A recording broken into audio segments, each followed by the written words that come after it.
నాకు చాలా బాధాకరంగానే ఉంది. ఒకవైపు సజ్జల కుమారుడు, రెండో వైపు పెద్దిరెడ్డి కుమారుడు ఇద్దరు అరెస్ట్ కావడం. వీళ్ళిద్దరు ఫ్యామిలీస్ నాకు పర్సనల్‌గా పరిచయాలున్నాయి. బాగా ఫ్రెండ్స్ కూడా. బట్ రాజకీయాలకు వచ్చినప్పుడు వాళ్ళ రాజకీయాలు వాళ్ళది, మన రాజకీయాలు మాది. ఇప్పుడు దీనిపైన అరెస్టుల దాకా వచ్చింది. మిథున్ రెడ్డి, భార్గవ్ ఇద్దరు కూడా అభివృద్ధి అయ్యేవాళ్ళు. దానిపైన అరెస్ట్ అయితే రాజకీయం చేయాలని చెప్పేసని, కక్ష సాధింపు చర్యలని చెప్పేసి కొందరు అంటున్నారు. అయితే ఒక మాట చెప్పాలి.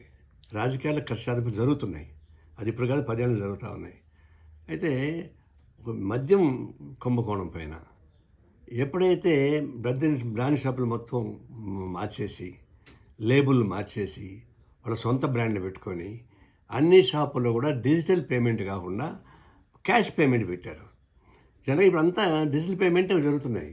మరి క్యాష్ పేమెంట్ ఎందుకు పెట్టాలి? పెద్ద మొత్తం జరిగేటువంటి రోజు వరకు అందువల్ల ఎప్పుడైతే క్యాష్ పేమెంట్ పెట్టారో అన్ని రకాల అనుమానాలు రావడానికి అవకాశాలు ఉన్నాయి. దాని నుంచే ప్రారంభమైంది.